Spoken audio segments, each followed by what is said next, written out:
اور آپ کی دوسری بیوی کا نام عاتقہ تھا، جن سے آپ کو محمد اور انبسہ نام کے بچے تھے۔ اچھا، تیسری بیوی تھیں صفیہ رضی اللہ تعالی عنہا، یہ حضرت ام حبیبہ کی والدہ تھیں۔ ان سے دو بچے تھے، ایک حنظلہ اور ایک ام حبیبہ۔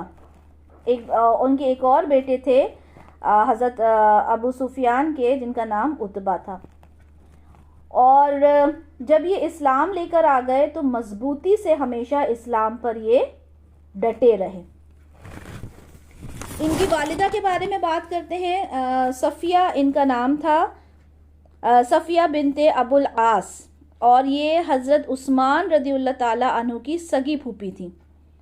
تو اس لحاظ سے حضرت عثمان جو تھے وہ آپ کے کزن تھے۔ آپ کے شوہر کی بات کرتے ہیں۔ جیسے کہ ہم جانتے ہیں کہ صرف حضرت عائشہ رضی اللہ تعالیٰ عنہا، ان کی ایک اکیلی، یہ واحد ان کی ایک وائف تھیں جو کنواری تھیں۔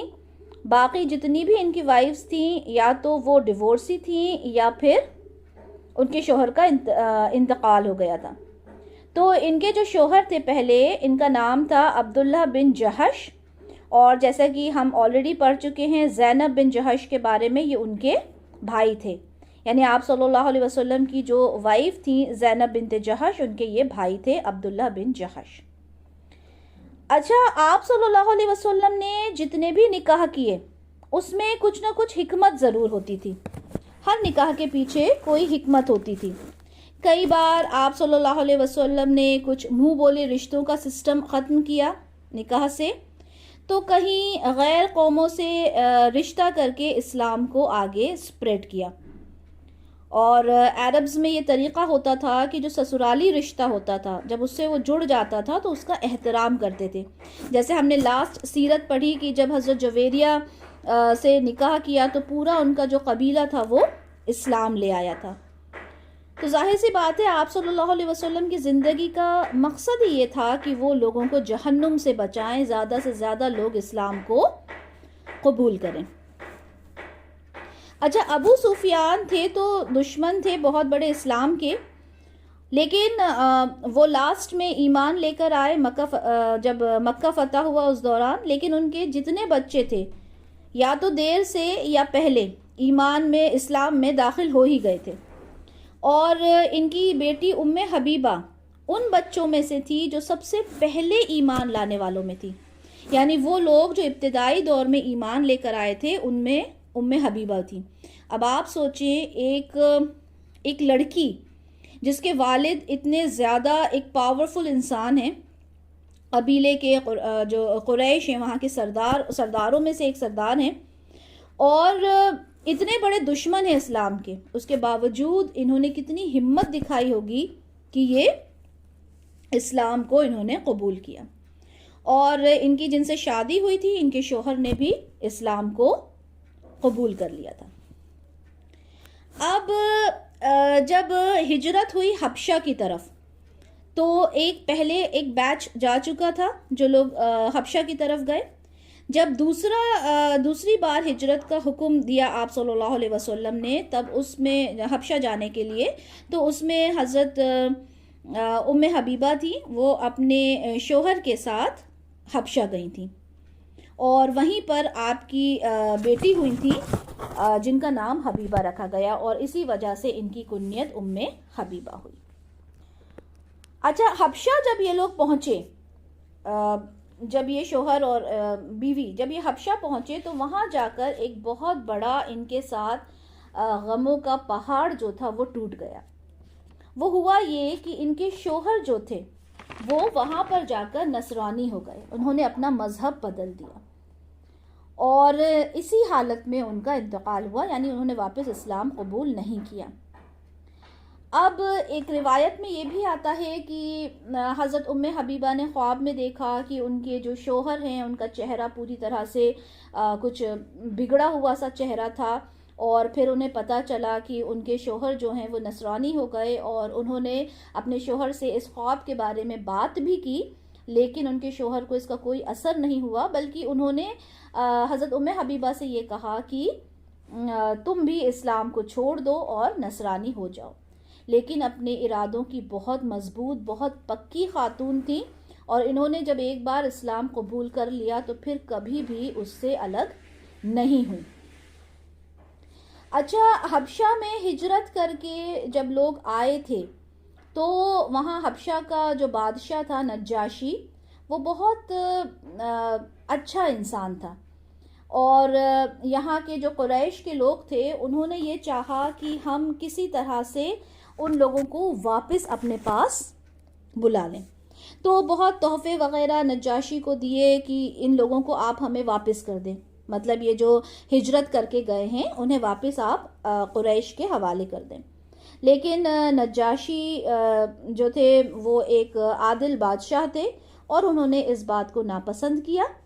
اچھا، نجاشی جو تھے انہوں نے اسلام قبول کر لیا تھا، ڈکلیئر نہیں کیا تھا لیکن اسلام قبول کر چکے تھے، اور اس کی دلیل ہمیں ملتی ہے صحیح بخاری کی 1320 سے، جس میں آپ صلی اللہ علیہ وسلم نے فرمایا کہ آج حبش کے ایک مرد صالح نجاشی حبش کے بادشاہ کا انتقال ہو گیا ہے، آؤ ان کی نماز جنازہ پڑھیں۔ تو اس بات سے پتہ چلتا ہے کہ انہوں نے اسلام کو قبول کر لیا تھا۔ اب بات کرتے ہیں ام حبیبہ کی، تو ظاہر سی بات ہے جب وہ حبشہ گئیں تو بہت زیادہ ان کے لیے زندگی مشکل ہو گئی۔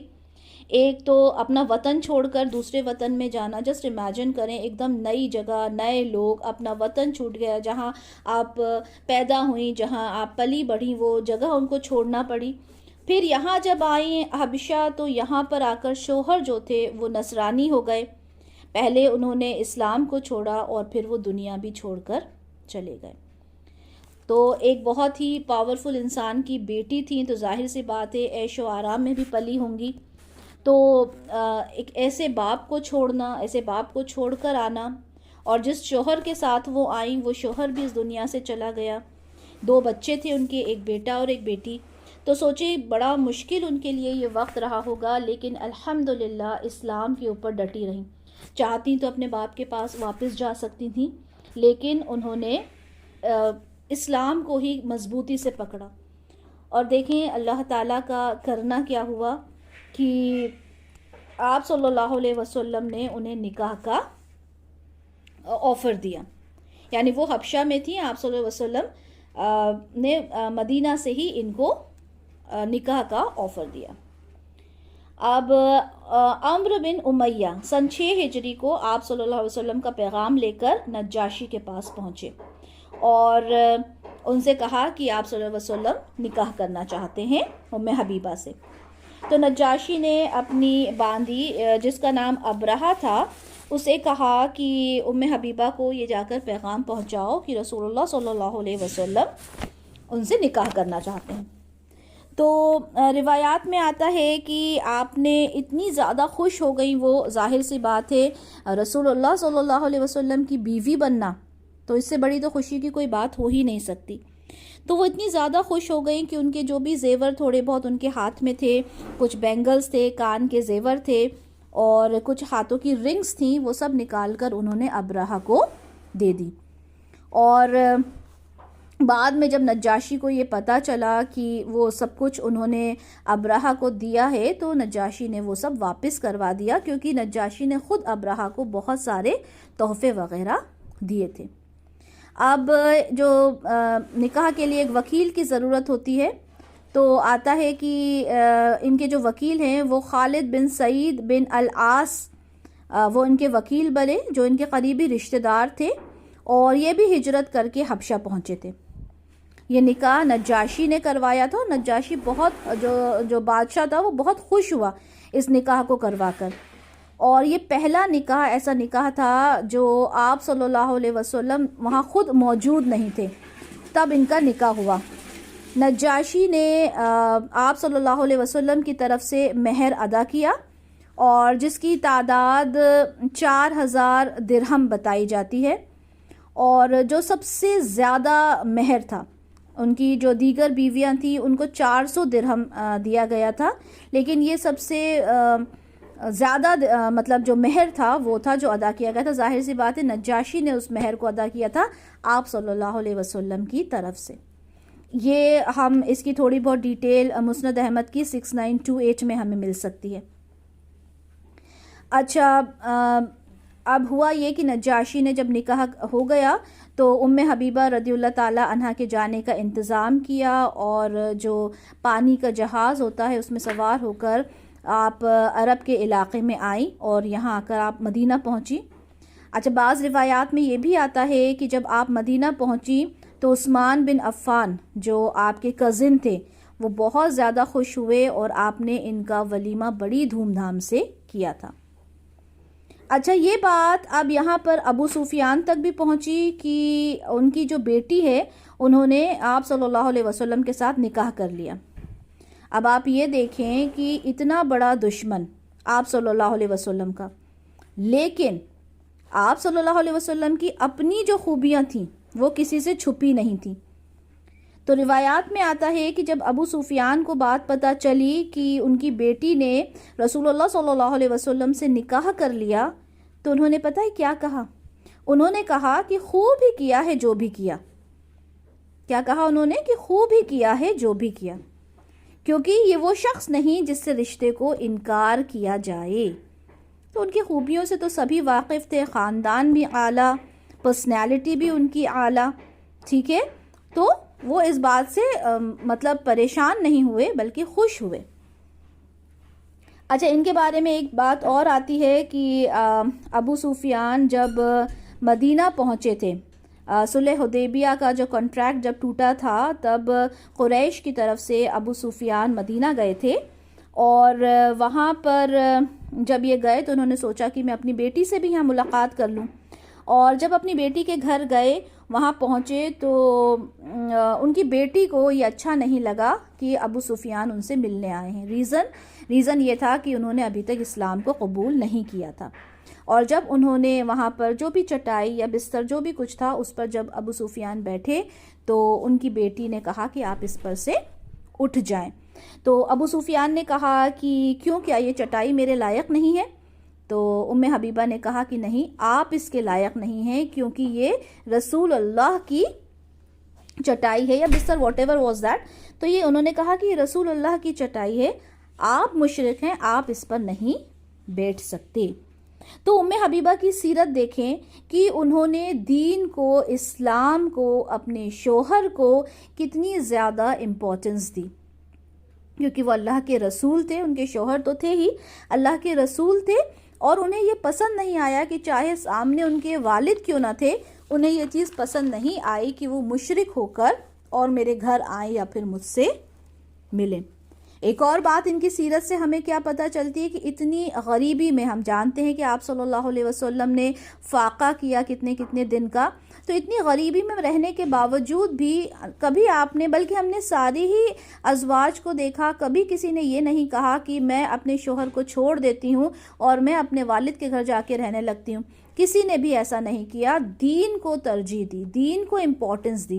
آج ہم دیکھیں، ہم اپنی زندگی میں ہم جو کہتے ہیں کہ ہم اسلام کے اوپر کمپلیٹلی ہم فالو کر رہے ہیں، ہم مسلمان ہیں، کیا ہم کمپلیٹلی فالو کرتے ہیں؟ ذرا سی غریبی آ جاتی ہے، ذرا سی پریشانی آ جاتی ہے تو اس وقت دیکھا جاتا ہے، آزمائش کے وقت، کیا ہم کمپلیٹلی اسی پر سٹک ہیں، اسی پہ ٹکے ہوئے ہیں یا نہیں۔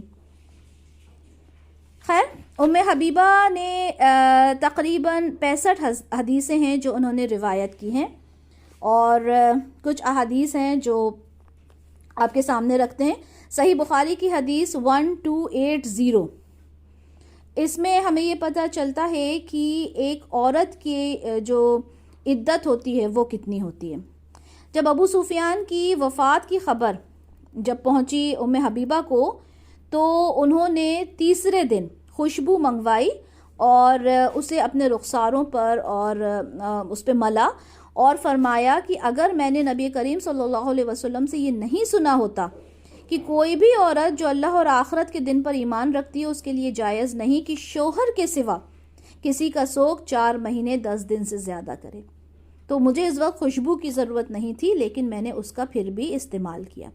تو کیا پتہ چلتا ہے کہ ایک عورت کی جو عدت ہے وہ 4 مہینے 10 دن ہے، لیکن اور کسی کے لیے بھی صرف 3 دن سے زیادہ کا سوگ منانا الاؤڈ نہیں ہے اسلام میں۔ 3 دن کا الاؤڈ ہے، اس کے بعد نہیں۔ تو انہوں نے خوشبو منگائی. اچھا خوشبو سے آپ یہ نہ سوچیں کہ جو پرفیومز ہوتے ہیں جو آج چلتے ہیں وہ آپ کہیں کہ لگا لیں, کیونکہ دیکھیں اس حدیث سے تو یہ پتہ چلتا ہے یہ ایک خاص قسم کی خوشبو ہوا کرتی تھی جو مطلب رخساروں پہ لگائی, گالوں پہ لگائی جاتی تھی, اور وہ اس طرح کی خوشبو ہوتی تھی جو بہت ہلکی سی خوشبو ہوتی تھی, اسپریڈ نہیں ہوتی تھی. ٹھیک ہے, ابھی جو ہمارے پرفیومز ہوتے ہیں وہ اسپریڈ ہونے والے ہوتے ہیں جو ہوا میں اڑتے ہیں, تو وہ الاؤڈ نہیں ہے, کسی بھی طرح سے الاؤڈ نہیں ہے. صحیح مسلم کی ایک حدیث ہے 1694 جس میں ام حبیبہ رضی اللہ تعالیٰ عنہ فرماتی ہیں کہ جس نے ایک دن اور دن اور رات میں ملا کے 12 رکعتیں ادا کی اس کے لیے ان کے بدلے جنت میں ایک گھر بنا دیا جائے گا. آپ فرماتی ہیں کہ جب سے میں نے یہ سنا میں نے کبھی انہیں ترک نہیں کیا. آپ دیکھیں کتنی عبادت گزار تھیں. جب آپ نے سنا کہ 12 رکعتیں, کون سی ہوتی ہیں یہ 12 رکعتیں؟ جو سنت ہوتی ہیں, سنت موقدہ جنہیں ہم پڑھتے ہیں, فرض سے پہلے ہوتے ہیں 6 رکعتیں, ظہر کی ہوتی ہیں, پھر مغرب میں ہوتی ہیں, پھر عشاء میں ہوتی ہیں, تو یہ پوری 12 رکعت ہو جاتی ہیں جنہیں بہت ایزیلی چھوڑ دیا جاتا ہے کئی بار. تو جنہوں نے ان 12 رکعتوں کو دن بھر میں پڑھا ان کے لیے جنت میں ایک گھر بنا دیا جاتا ہے. تو آپ یہ کہتی ہیں کہ جب سے میں نے یہ بات سنی میں نے کبھی بھی انہیں ترک نہیں کیا. تو آپ ایک فرما بردار عبادت گزار خاتون تھیں, بے حد صبر والی تھیں. ان کے صبر کے بارے میں ہم نے دیکھا جو کچھ ان کے ساتھ حبشہ میں ہوا. اچھا سنن نسائی کی ایک حدیث ہے 3286 جس میں ہمیں یہ بھی پتہ چلتا ہے کہ 2 سگی بہنیں ایک شوہر کو نہیں جا سکتی. ٹھیک ہے, کیونکہ جب ام حبیبہ رضی اللہ تعالیٰ نے آپ صلی اللہ علیہ وسلم سے کہا کہ آپ میری بہن سے نکاح کر لیں, تو آپ صلی اللہ علیہ وسلم نے کہا کہ تمہاری جو بہن ہے وہ مجھ پر حلال نہیں, یعنی اپنی سگی سالی کے ساتھ ایک آدمی جو ہے وہ نکاح نہیں کر سکتا. ٹھیک ہے, پہلے کی شریعت میں جائز تھا, پہلے ہو جایا کرتا تھا, لیکن اسلام میں یہ چیز الاؤڈ نہیں ہے. آپ آخرت کے دن سے بہت زیادہ ڈرتی تھیں, آپ جزا اور سزا کا بہت انہیں خوف تھا. تو حضرت عائشہ رضی اللہ تعالیٰ عنہ بیان کرتی ہیں کہ جب آپ کا آخری وقت تھا تو آپ نے حضرت عائشہ اور حضرت ام سلمہ دونوں کو بلایا, ایک ساتھ بلایا یا الگ بلایا یہ نہیں پتہ چلتا, لیکن دونوں کو بلایا اور ان سے فرمایا کہ ہم سوکنیں تھیں, اور ظاہر سی بات ہے ان کا ریلیشن ایسا تھا کہ آپس میں کچھ نوک جھوک بھی ہوتی ہوگی, ظاہر سی بات ہے انسانی فطرت ہے, کچھ معاملات ایسے بھی ہوتے ہوں گے. تو انہوں نے کہا کہ مجھ سے کچھ اگر غلطی ہو گئی ہو تو آپ مجھے اس بات کے لیے معاف کر دیجیے گا. تو حضرت عائشہ نے بھی کہا کہ میں نے آپ کو معاف کر دیا اور آپ بھی مجھے معاف کیجیے گا. تو مطلب انہیں کتنا ڈر تھا, کتنا خوف تھا کہ جزا اور سزا کے دن, کیونکہ جو حقوق العباد ہے, انسانوں کے جو حق ہیں وہ ہم نے ادا کرنا ہے. اگر ہمارے دل سے کسی ہمارے اخلاق سے, ہماری باتوں سے اگر کسی کا دل دکھ جاتا ہے تو ہمیں پتہ ہے کہ وہ کتنا بڑا, جب ہم قیامت میں ہماری جب پیشی ہوگی اللہ کے سامنے تو ہماری چھوٹی چھوٹی سی باتیں ہیں جن کی پکڑ ہوگی. ہم سب جانتے ہیں, اور اللہ تعالیٰ ہم سب کو محفوظ رکھے, اور ہم سب کو مطلب اللہ تعالیٰ ہم ان بندوں میں شامل ہوں ہمیشہ جن سے اللہ تعالیٰ راضی ہوں, دنیا میں بھی اور آخرت میں بھی. آپ کی وفات 44 ہجری میں ہوئی تھی. معاویہ بن ابو سفیان جو آپ کے بھائی تھے, انہوں نے ان کے زمانہ خلیفہ میں ان کی وفات ہوئی تھی. آپ کی نماز جنازہ مروان بن حکم جو کہ مدینہ کے گورنر تھے اس زمانے میں, انہوں نے پڑھائی تھی, اور جنت البقیع میں آپ کو دفن کیا گیا تھا. جیسا کہ ہم سب جانتے ہیں کہ زیادہ تر جو ام المومنین ہیں انہیں جنت البقیع میں ہی دفن کیا گیا تھا. تو الحمدللہ آج ہم نے ایک اور سیرت, ہماری جو مائیں ہیں ان میں سے ایک اور سیرت ہم نے پڑھی, اور امید کرتی ہوں کہ ان سب باتوں کو جو ہم نے سنی, اور ہم کوشش کریں کہ ان باتوں کو صرف سننا ہی نہیں ہے بلکہ ہم نے اپنی زندگی کے اندر بھی ان چیزوں کو عمل میں لے کر آنا ہے. بارک اللہ لی ولکم فی القرآن الکریم ونفعنی وإیاکم بما فیہ من الآیات والذکر الحکیم. جزاک اللہ خیرا کثیرا واحسن الدنیا والآخرہ.